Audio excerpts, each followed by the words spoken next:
একাইতে সাহাবা হযরত জাফর রাদিয়াল্লাহু তাআলা আনহুর ঘটনা। হযরত জাফর রাদিয়াল্লাহু তাআলা আনহু হুজুর সাল্লাল্লাহু আলাইহি ওয়াসাল্লামের চাচাতো ভাই এবং হযরত আলী রাদিয়াল্লাহু তাআলা আনহুর আপন সহোদর ভাই ছিলেন।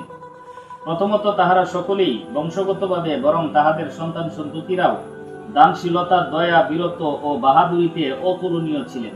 তবে হযরত জাফর রাদিয়াল্লাহু তাআলা আনহু বিশেষভাবে গরিব মিসকিনদের সাথে সম্পর্ক রাখিতেন এবং তাহাদের সহিত উঠা বসা করিতেন। কাফেরদের অত্যাচার ও নিপীড়নে অতিষ্ঠ হইয়া প্রথমে তিনি আবিসিনিয়ায় হিজরত করেন। সেখানে কাফেররা তাহার পিছু লইলে তাহাকে আবিসিনিয়ার বাদশাহ নাজ্জাশীর নিকট নিজের সাফাই বর্ণনা করিতে হয়, যাহার বর্ণনা প্রথম অধ্যায়ের 10 নং ঘটনায় আলোচিত হইয়াছে। ঘটনাটা খুব সুন্দর আছে, মনোযোগ দিয়ে শুনবেন।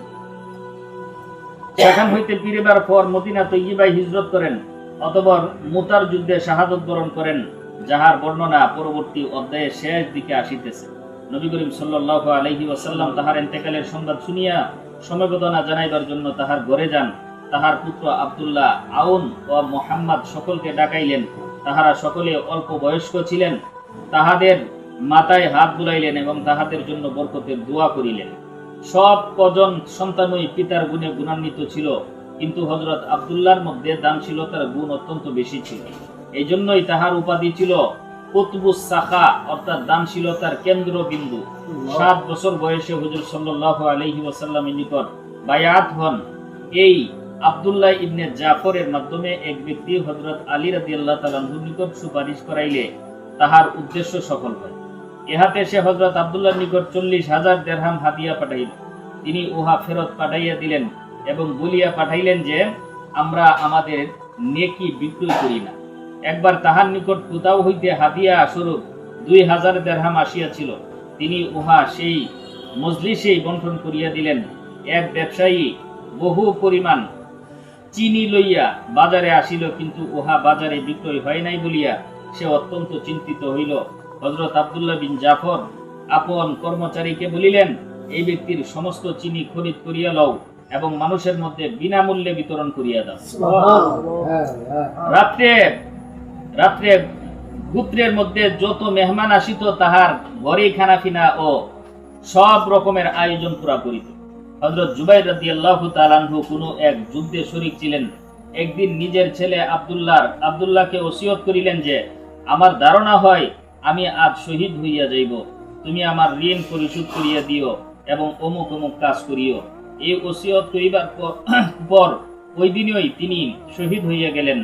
ছেলে ঋণের হিসাব করিয়া দেখিল যে উহার পরিমাণ 22 লক্ষ দিরহাম। তখনকার সময়ে 22 লক্ষ দিরহাম। আর এই সমস্ত ঋণ এইভাবে হইয়াছে যে তিনি বড় প্রসিদ্ধ আমানতদার ছিলেন। লোকেরা তাহার নিকট খুব বেশি পরিমাণে নিজেদের আমানত রাখিত।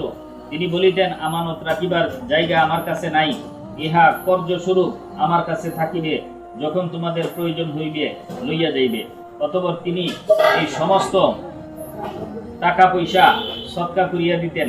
আর তিনি এই ওসিয়ত করিয়াছিলেন যে, কোনো অসুবিধা দেখা দিলে আমার মাওলার কাছে বলিবে। ছেলে আব্দুল্লাহ বলেন, আমি মাওলার অর্থ বুঝিতে পারি না পারিয়া জিজ্ঞাসা করিলাম, আপনার মাওলাকে? তিনি বলিলেন, আল্লাহ তাআলা। অতঃপর হযরত আব্দুল্লাহ সমস্ত ঋণ পরিশোধ করিয়া দিলেন।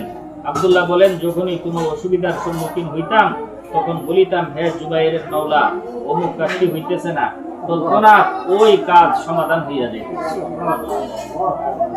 হযরত আব্দুল্লাহ ইবনে জুবাইর রাদিয়াল্লাহু তাআলা আনহু বলেন, আমি একবার আব্দুল্লাহ ইবনে জাফরকে বলিলাম, আমার পিতার কর্জের তালিকায় 10 লক্ষ দিরহাম আপনার জিম্মায় লেখা আছে। তিনি বলিলেন, যখন ইচ্ছা নিও পরে জানিতে পারিলাম উহা আমার ভুল হইয়া গিয়াছে। পুনরায় তাহার নিকট যাইয়া বলিলাম, উহা তো আপনি তাহার নিকট পাওনা রহিয়াছেন। তিনি বলিলেন, আমি মাফ করিয়া দিয়াছি। আমি বলিলাম, আমি মাফ করাইতে চাই না। তিনি বলিলেন, যখন তোমার সুযোগ হয় পরিশোধ করিয়া দিও। আমি বলিলাম, ইহার পরিবর্তে জমিন গ্রহণ করুন, গনিমতের মাল হিসেবে অনেক জমিন লাভ হইয়াছিল। তিনি বলিলেন, আচ্ছা, দিতে পারো। আমি তাহাকে সাধারণ 1 খণ্ড জমি দিয়া দিলাম, যাহাতে পানি ইত্যাদির ব্যবস্থাও ছিল না। তিনি সাথে সাথে গ্রহণ করিয়া নিলেন এবং গোলামকে বলিলেন, এই জমিনে জায়নামাজ বিছাইয়া দাও। সে জায়নামাজ বিছাইয়া দিল। আব্দুল্লাহ ইবনে জাফর উহাতে 2 রাকাত নামাজ আদায় করিলেন এবং দীর্ঘক্ষণ সেজদায় করিয়া রহিলেন।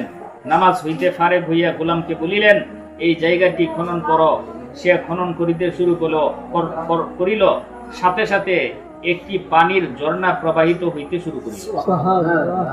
ফায়দা সাহাবায়ে কেরামের জন্য এই ঘটনা এই ধরনের অন্যান্য ঘটনা যাহা এই অধ্যায়ে বর্ণিত হইতেছে তেমন বড় কিছু না,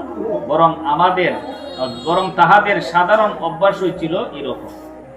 এটা সাধারণ অভ্যাস।